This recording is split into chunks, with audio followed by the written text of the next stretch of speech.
If you've clicked on documentaries about Queen Victoria, expecting to learn what she was really like behind closed doors, and instead got 45 minutes on the British Empire, this isn't that. No lectures about colonial expansion, no detailed analysis of the Great Exhibition, just the intimate truth that stuffy historians somehow never get around to telling you. So here it is. Queen Victoria really did like sex. A lot. She wrote about it. Explicitly. And her youngest daughter burned most of those diaries after Victoria died, spent 30 years, from 1901 until 1944, carefully transcribing selected portions of her mother's journals into new volumes and destroying the originals. Over 120 volumes of a queen's innermost thoughts. Gone. Why? What was so intimate it couldn't survive? We'll get to that. But first, you need to understand something that changes everything about Victoria's story.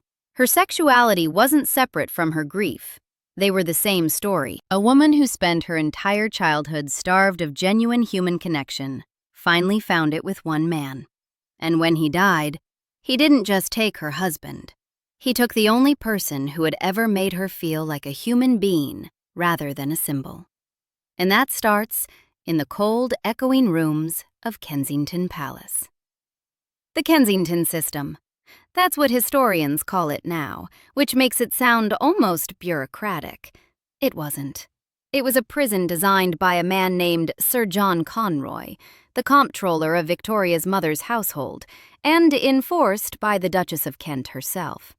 Conroy was an Irish-born military officer who had been close to Victoria's father before the Duke of Kent died. He looked at this little girl, heir to the British throne, and saw an opportunity. Control her completely during her childhood, and you could control her once she wore the crown. The rules were absolute. Victoria was never permitted to sleep alone. She shared her mother's bedroom every single night until she became queen at 18 years old. Think about that. A teenage girl, heir to the throne, never once experiencing the simple privacy of her own bedroom. She was forbidden from being alone with anyone else, ever. Every conversation, every meal, every lesson happened under supervision. She couldn't walk down a staircase without someone holding her hand, supposedly for safety, actually for surveillance. She was isolated from children her own age. Her social world shrank to the small circle of adults who controlled her. The isolation from King William IV's court was deliberate. Conroy and the Duchess kept her away from her uncle, the reigning monarch, taking her on public tours around England to build her popularity while ensuring her complete emotional dependence on her mother's household. Victoria came to loathe Conroy. Loathe. The word doesn't quite capture it. In 1835, when she was 16 and seriously ill, possibly typhoid fever, Conroy tried to force her to sign a document making him her private secretary. This would guarantee his power over her once she became queen. She was sick, frightened, pressured relentlessly, and she still refused. 16 years old, potentially dying, and she found enough steel in her spine to say no. She never forgot what he tried to do, never forgave it. Her only ally was her governess, Baroness Louise Lazen, and Victoria clung to her with desperate devotion. Her mother, the Duchess of Kent, showed her what Victoria later described as little love during these years. The letters and diaries that survive suggest a young woman who was profoundly lonely, despite never being physically alone, surrounded by people, touched by no one. When King William IV died on June 20th, 1837, and Victoria became queen at 18, her first acts were revealing. She immediately moved her bed out of her mother's bedroom. She banished Conroy from her presence. He could attend court, but was forbidden to speak to her directly. And then she asked for something extraordinary. She asked to spend an hour by herself. It may have been the first hour of true solitude she had ever experienced. Into this emotional wasteland came Albert of Saxe-Coburg and Gotha, her first cousin. They'd met briefly in 1836, when both were 17, Victoria noted in her diary that he was extremely handsome, with such beautiful blue eyes. But the real transformation happened when Albert returned to England in October 1839. Victoria was now queen, 20 years old, and what had been an arranged match became something neither of them expected. She fell in love within days. Her diary entries from this period are remarkable. This was a young woman raised in an era that taught ladies not to notice men's bodies, suddenly noticing everything about this man with undisguised hunger. She wrote about his beautiful figure, broad in the shoulders and a fine waist, his exquisite nose, the delicate mustachios framing his mouth. She described watching him dance and feeling overwhelmed by how beautiful he was. This wasn't aesthetic appreciation. This was physical desire, documented in ink, completely at odds with the image of the prudish Victorian queen. Because Victoria was the monarch, she had to propose. A man couldn't presume to offer himself to the queen. On October 15, 1839, 5 days after Albert's arrival, she summoned him to her private sitting room and, trembling, asked if he would marry her. He said yes. "Oh, how I adore and love him, I cannot say," she wrote in her diary. When they embraced, when Albert clasped her in her arms for the first time, something fundamental shifted in her understanding of herself. The wedding was February 10, 1840, at the Chapel Royal in St. James's Palace. Victoria wore white, a choice that would influence bridal fashion for nearly 2 centuries, and Albert wore British military uniform. She was nervous throughout the ceremony, but it's her diary entry from the wedding night that reveals what was really happening. "I never spent such an evening," she wrote, capitals and exclamation marks straining to contain emotions that more restrained language couldn't capture. "My dearest, dearest, dear Albert. His excessive love and affection gave me feelings of heavenly love and happiness I never could have hoped to have felt before." She described lying in his arms, feeling clasped by him, experiencing a sense of safety she had literally never known in her entire controlled, supervised, emotionally starved existence. And here's the thing. This wasn't just about physical pleasure. Look at the words she used. Love, happiness, safety, being held. For a woman who had never been alone, who had never been touched with genuine affection, who had spent 18 years surrounded by people who wanted to use her, Albert's embrace represented being seen, being safe, being loved for who she was, not what she was worth. Their physical relationship stayed passionate throughout the marriage. She bore 9 children in 17 years, not because she particularly enjoyed pregnancy. She didn't. She complained about it frequently and frankly. She kept having children because she and Albert kept sharing a bed with enthusiasm. Her letters throughout their marriage are studded with references to physical connection, to the comfort of sleeping in his arms, to the joy of waking next to him. When they were separated, even briefly, she wrote to him with desperate longing. She commissioned a portrait of herself as a gift to Albert, showing herself in a state of romantic vulnerability that would have been considered highly improper for a queen. She wanted him to see her not as the monarch, but as the woman who loved him. These were private treasures, evidence of a bond that sustained her through the pressures of ruling an empire. Which brings us back to the burned diaries. Princess Beatrice, Victoria's youngest daughter, was tasked after Victoria's death with transcribing the Queen's journals. Victoria had kept a diary from age 13 until days before her death in 1901. 68 years of daily entries. Over 120 volumes of a monarch's inner life. Her feelings, her opinions of politicians and relatives, her relationship with Albert, her grief, her controversial friendship with her Scottish servant, John Brown. Everything. Beatrice spent 30 years copying selected portions and destroying the originals. She cut, summarized, omitted freely. Entire entries vanished. Passages deemed too personal, too controversial, too inappropriate for posterity. Gone. What survives is Beatrice's edited version. Substantial, valuable, but fundamentally incomplete. A censored version of a queen's heart. The most intimate details of Victoria's physical relationship with Albert were almost certainly removed.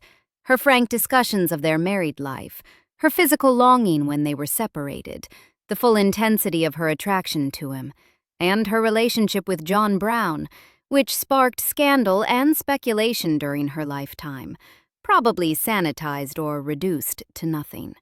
Victoria could have sealed the diaries, restricted access for 50 years, 100. Instead, she gave the task to Beatrice, the daughter who knew her secrets. Was she protecting Albert's memory? Her own? Was there something in those pages she couldn't bear to have survive her? The originals burned, the mysteries burned with them. What we do have, even in Beatrice's censored version, is more passionate and physically frank than anyone expected. If this is what Beatrice allowed to remain, what did she feel compelled to destroy? On December 14, 1861, at Windsor Castle, Prince Albert died. He was 42 years old. Typhoid fever, likely contracted from inadequate plumbing at Windsor. He'd been ill for weeks, though the severity wasn't initially recognized. Victoria nursed him, sat with him, prayed for him. When the end came, just before 11 o'clock at night, she was holding his hand. What happened next is almost unbearable to recount. She screamed. She threw herself on his body. She had to be physically restrained, sedated. For the next several days, she barely ate or slept.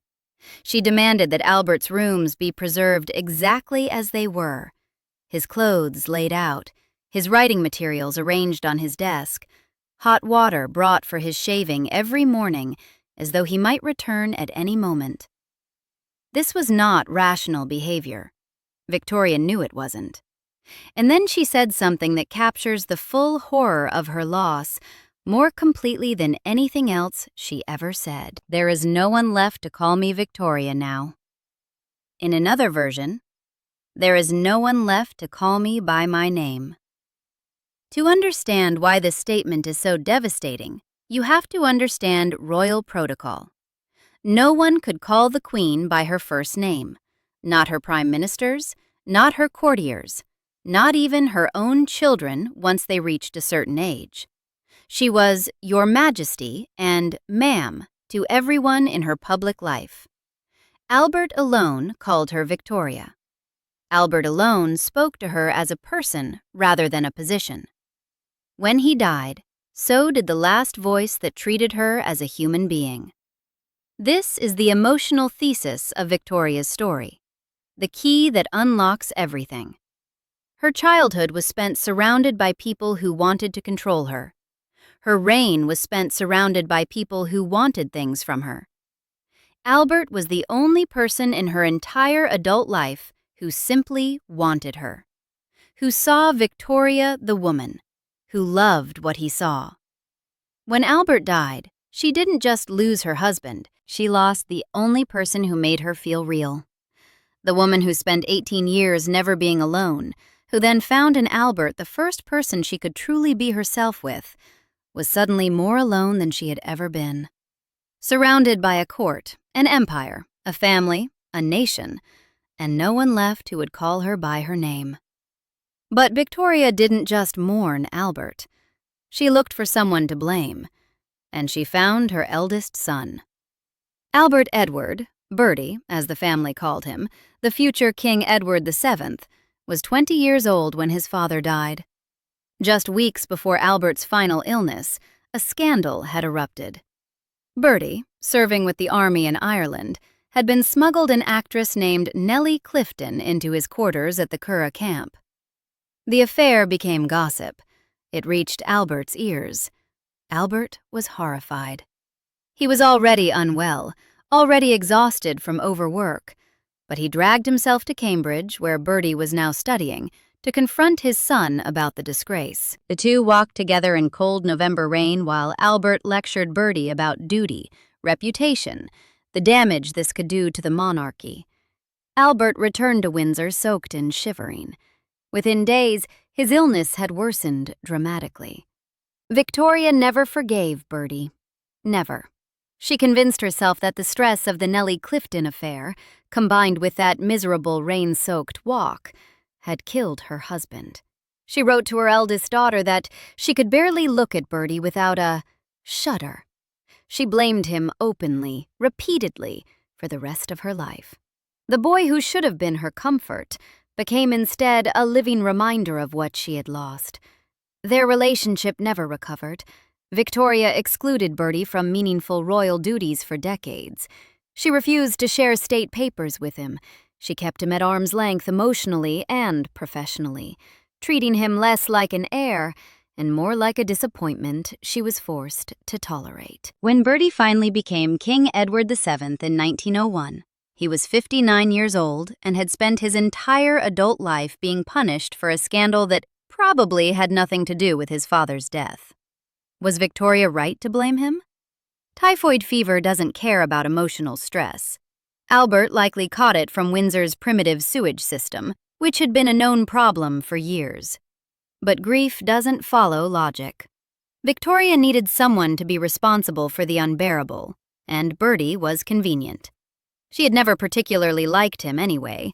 He reminded her too much of her own Hanoverian relatives, all appetite and charm and no intellectual depth. Albert had been the one who believed in Bertie, who tried to shape him. With Albert gone, Victoria saw only the son who fell short. What followed was the most controversial period of her reign. Victoria withdrew almost entirely from public life. She refused to appear at the state opening of Parliament for years, cancelled social engagements, declined to show herself to the people she was supposed to lead. She wore black every single day for the remaining 40 years of her life, never wore color again, never acknowledged that life continued after Albert died.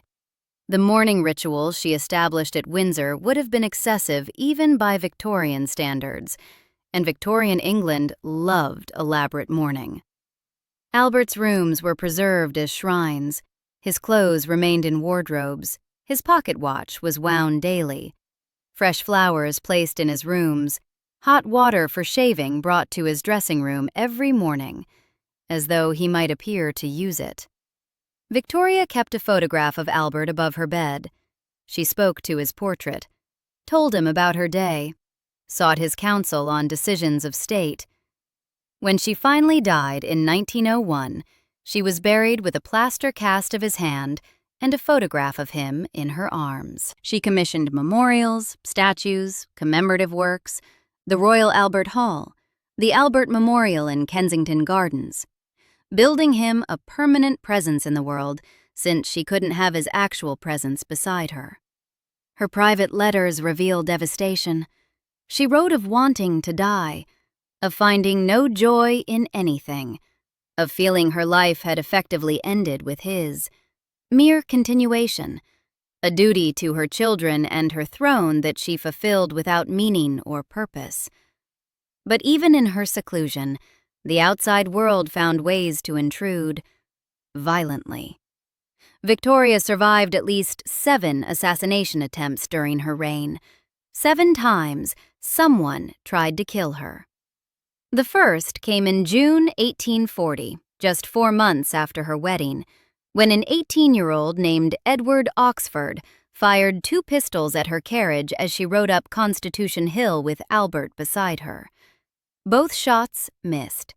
Victoria, remarkably, insisted on continuing her carriage ride, refusing to show fear, refusing to let her assailant see her cower. 2 more attempts came in 1842. John Francis fired at her carriage in May. John William Bean tried the same thing in July.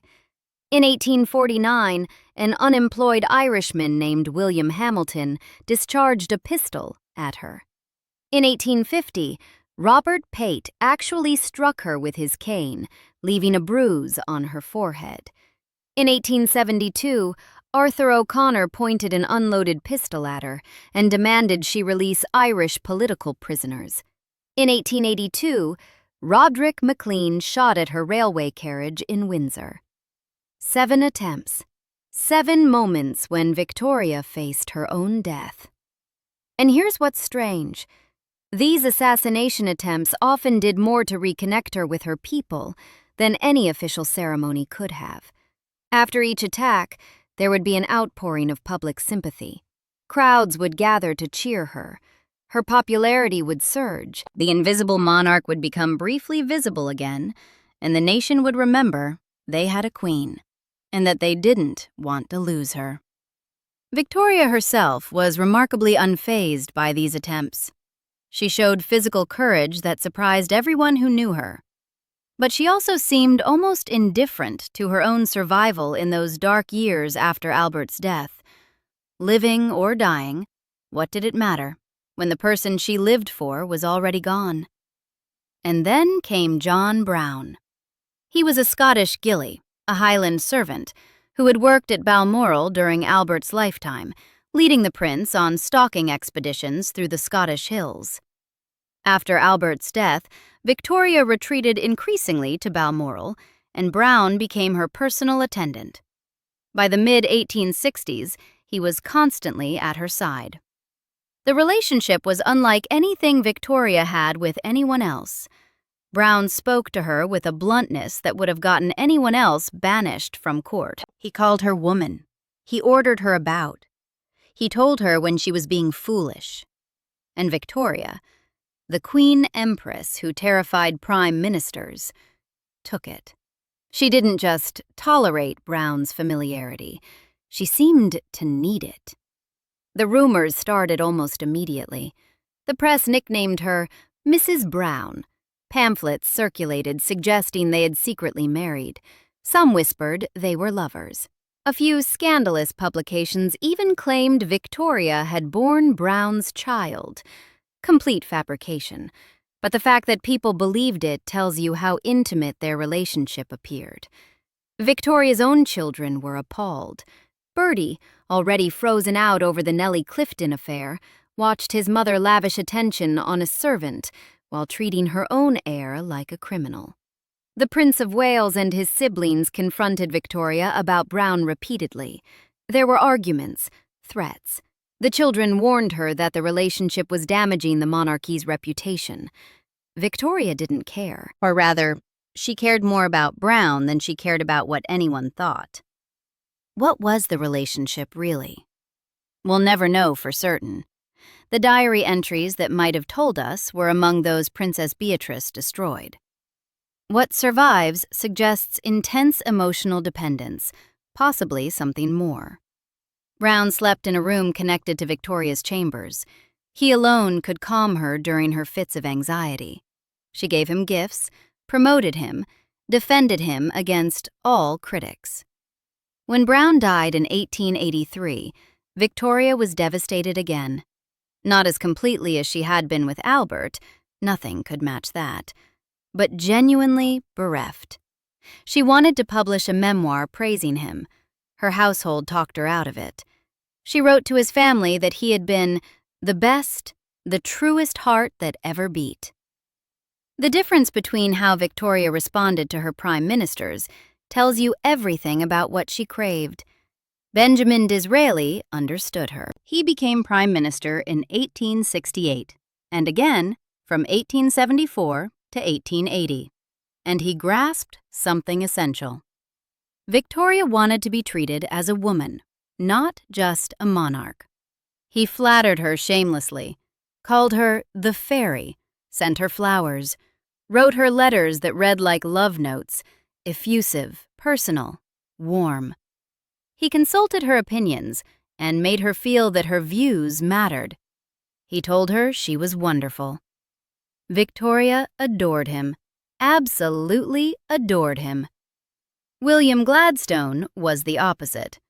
He served as prime minister 4 times and Victoria hated him with a passion that bordered on irrational. Gladstone treated her like an institution. He addressed her in long, formal memoranda that read like parliamentary speeches. He lectured her on policy. He seemed to forget, or not to care, that there was a person beneath the crown. Victoria once complained that Gladstone spoke to her as though she were a public meeting. She wasn't wrong. He was brilliant, principled, and utterly incapable of the personal touch that Disraeli wielded so effectively. Gladstone saw the Queen. Disraeli saw Victoria. She never forgave Gladstone for the difference. This pattern, craving personal connection, responding to anyone who treated her as human, explains so much about Victoria's choices. Conroy tried to control her. She hated him forever. Albert loved her. She mourned him forever. Brown spoke to her plainly. She defended him against the world. Disraeli flattered her. She elevated him to her inner circle.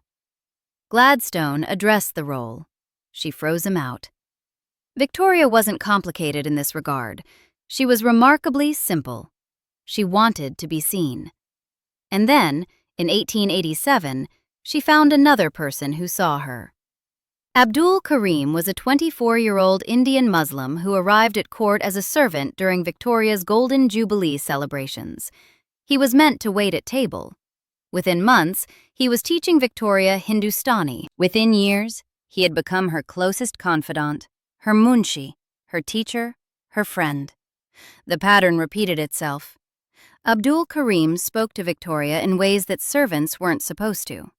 He shared his opinions. He had ambitions, and Victoria indulged them, promoting him, giving him titles, granting him privileges that scandalized the household.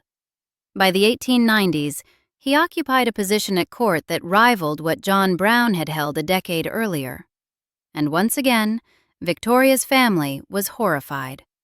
But the reaction to Abdul Karim was worse than it had been with Brown, far worse.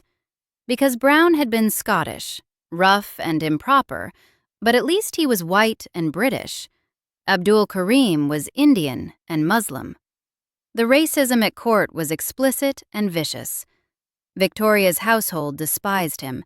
Her children despised him. Her courtiers mounted campaigns to have him removed, investigated his background for scandals, accused him of being a spy, complained that his Oriental presence was degrading the monarchy. The venom was extraordinary. Victoria defended him fiercely. She threatened to abdicate if her household didn't treat Abdul Karim with respect. She raged at her own children for their bigotry. She refused, absolutely refused, to give him up. An 80-year-old empress, frail and nearly blind, went to war with her entire court to protect a friendship that gave her what she had always craved, someone who saw her as Victoria, not just the Queen. When Victoria died in January 1901, her family moved quickly. Abdul Karim was sent back to India within weeks.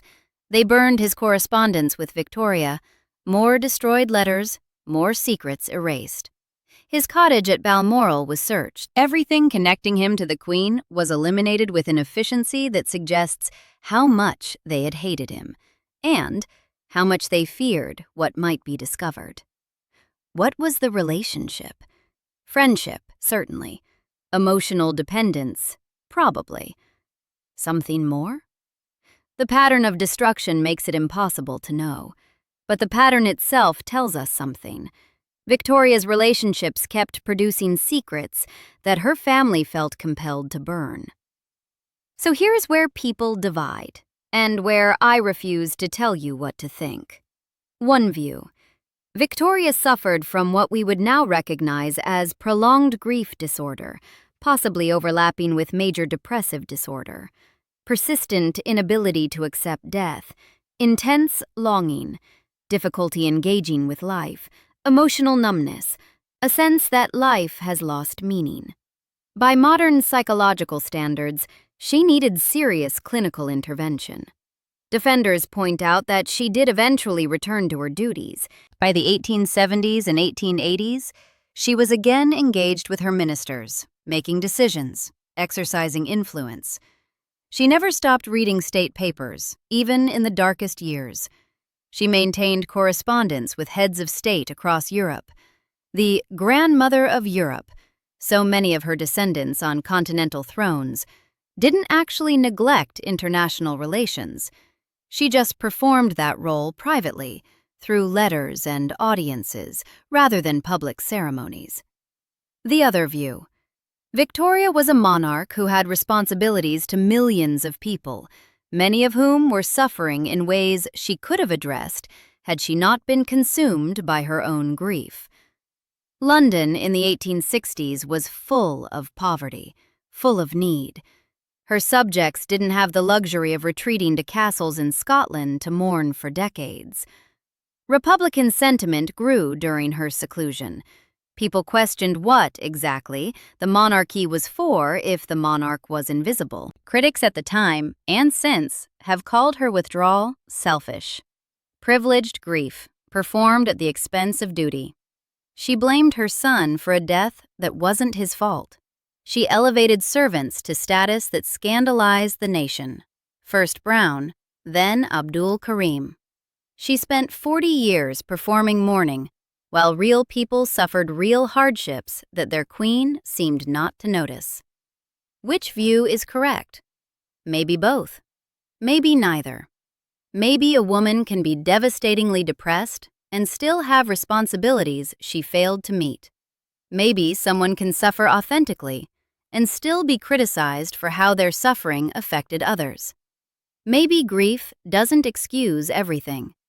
Maybe expecting a monarch to simply function after losing the only genuine human connection she'd ever known is asking something impossible. The burned diaries haunt this story. What did Beatrice destroy? What did Victoria write about her wedding night? About her children? About John Brown? About Abdul Karim? About those 40 years of black dresses and preserved rooms and photographs clutched to her chest? We'll never know. The ashes scattered, the secrets kept. Here's what we know for certain. Victoria spent her childhood starved of affection, found it with one man, and lost it completely when he died at 42. She blamed her son. She turned to servants who would speak to her as a person. She fought her own family to protect those friendships. She spent 40 years dressed in black, speaking to a portrait, sleeping next to a plaster cast of her husband's hand. Was she a depressed widow who lost her only genuine human connection and spent the rest of her life desperately seeking anything like it again? Or a privileged monarch who forgot her responsibilities to millions while indulging her grief and her favorites behind castle walls? The answer might say more about us than about her. Subscribe for more stories like this.